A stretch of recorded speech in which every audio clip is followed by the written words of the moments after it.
압소유 부동산에 대해서요. 부동산 대리사 결정.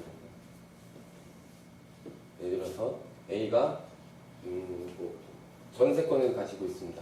전세권을 설정했고요. 그 다음에 B가 여기 근저당권을 설정을 했습니다. 그리고 조금 시간이 지나서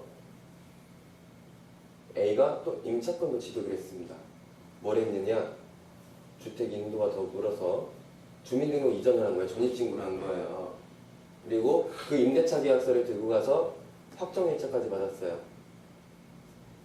그러면 두 개는 대항력이 생긴 거고요. 우선 변제권이 생긴 거죠. 맞습니다. 자, 이게 경매에 넘어갔습니다. 말소 기준권리 찾아보세요.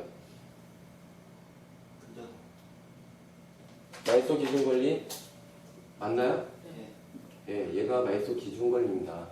그러면은 같은 A예요. 자, 전세권에 비해서 배당 요구를 했습니다. 전세권의 지휘자로서. 그러면 얘 말소 기준권리 됩니까? 안 됩니까? 배당 요구를 했어요. 아, 배당 요구요? 예.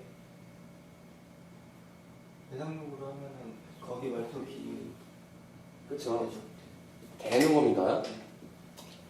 전부 전세권자라고 보고요. 그러면 얘는 말소 기준 권리가 되고요. 이렇게 오게 되는 거고요. 그 다음에 소매되죠. 소매됐습니다. 자, 잘 봐보세요.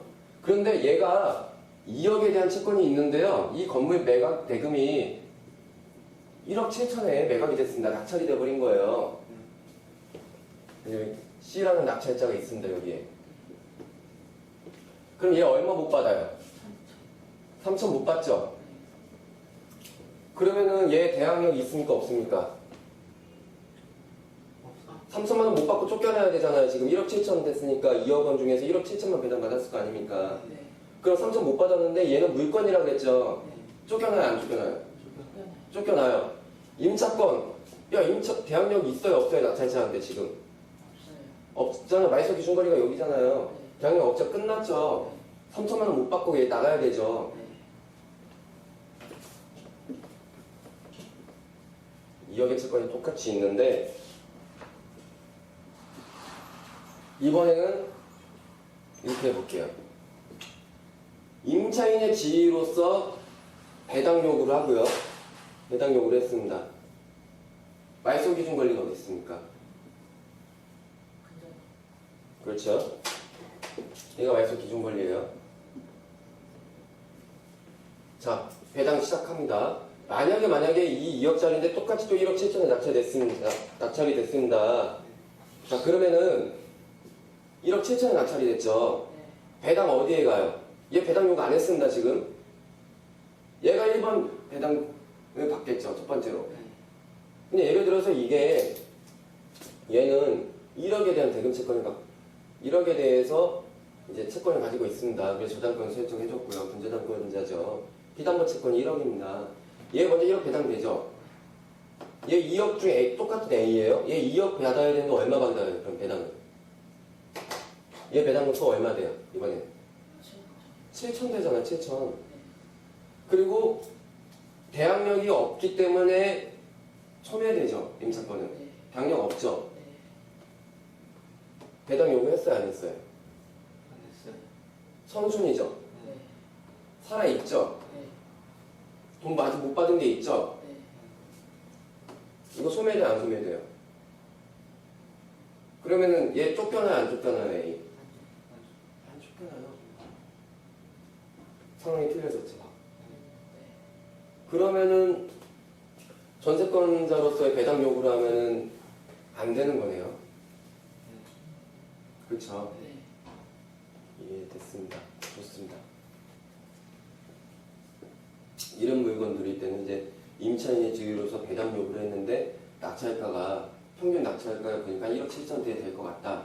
그러니 배당금이 부족하는데 얘가 여기다 배당금을 다 못 받았으니까 전세권 이 권리는 소멸하지 않는구나. 내가 인수를 해야 되는구나. 아셔야 됩니다. 좋습니다. 이번에는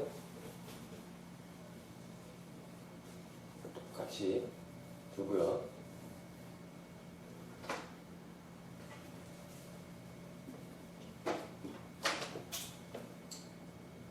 임차권을 가지고 있고요. 똑같이 이거 여기 좀 이따 전세권을 설정했습니다. 자 보자고요. 1억 7천에 낙찰이 됐어요. 얘는 받을 돈이 2억 원이고요. 얘는 1억 원이에요. 먼저 말소기준 권리 찾아보세요. 근저당권자죠? 네. 이번에는 배당 요구 어떻게 해야 돼요? 이번에는 임차인의 지위로서 배당 요구를 했다고 치자고요. 주택 인도와 더불어서 주민등록을 갖췄습니다. 이미 대항력 있죠? 네. 선순위 대항력 있는 임차인이죠? 네.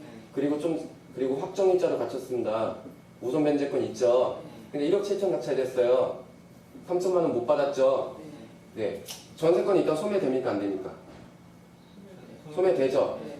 그리고 얘는 선순위인데 3천만 원에 대해서 못 받았죠? 네. 대항력 있어요? 없어요?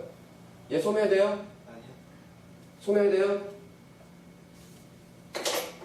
선순위 임차인이 배당 요구도 했는데 다 못 받았대요. 아, 소멸 안 되죠? 네. 왜 안 될까? 개념 잡아야 돼요. 왜? 갑에 대한 권리잖아요. 물건에 대한 권리가 아니고 얘는 임차권은. 근데 갑에 대한 권리는 채권에서 대항 요건을 갖췄기 때문에 제3자한테 대항을 할 수 있는 겁니다. 못 받은 돈에 대해서. 그렇죠? 그 바꿔서 해보세요. 바꿔서 이번에 전세권자의 지위로서 배당 요구했습니다. 배당 요구했어요. 자, 이번에 배당 요구 안 했어요. 선순위 임차인이지만. 자, 1억 7천 낙찰됐어요. 1억은 먼저 가져왔습니다. 1억 7천? 7천만 원밖에 배당 못 받죠? 맞나요? 1억에 얘가 먼저 가져가니까 1억 7천 낙찰됐는데, 자 그럼 미배당금이 생겼습니다. 미배당금이 생겼죠? 전세권 소멸해야 소멸 안 해요 일단? 소멸하죠? 후순위이기도 하고. 자, 선순위라도 소멸합니다. 배당 요구 했기 때문에 전세권은. 임차권 소멸합니까? 안 소멸합니까? 대항력 상실합니까? 안 상실합니까? 상실 안 해요. 그렇죠? 배당 요구만 안 했을 뿐이에요. 내 대항력 유지돼. 그러면 임차권이 앞에 있을 때는 뭘로 배당 요구하든 상관이 없네. 결론이 떨어졌나요? 그렇죠? 근데 저번에 말씀드렸잖아요. 그 무식한 교수님께서 TV에 나와가지고 임차권 등록해놓은 상태에서 불안하면 전세권 설정하래요. 할 필요 있어요? 없어요? 없어요. 없는 거잖아요. 자, 그때 상황이 뭐였냐면은 이 상황가 아니었어요. 이 상황이 아니었고 후순위 임차인들 그치, 후순위 임차인이에요. 이렇게만 돼 있는 상태예요. 근데 이 사람들은 대항력이 없기 때문에 소액 임차인 최우선 변제밖에 못 받고 나가는 경우가 많이 있었어요. 정말로요. 그러면 이 사람들은 어떻게 해야 되나 걱정 막 하고 있는데 이 상태에서 이걸 설정하라고 가르쳐준 교수가 있었어요. 이게 불안하면 전세권에 설정하라고. 안 되는 소리고. 이거 설정을 일로 가느냐 그것도 아니잖아요. 일로 오는 거잖아요. 일로. 그런 사람들도 있어요. 아무튼 이거 개념 확실히 잡히셨어요? 네.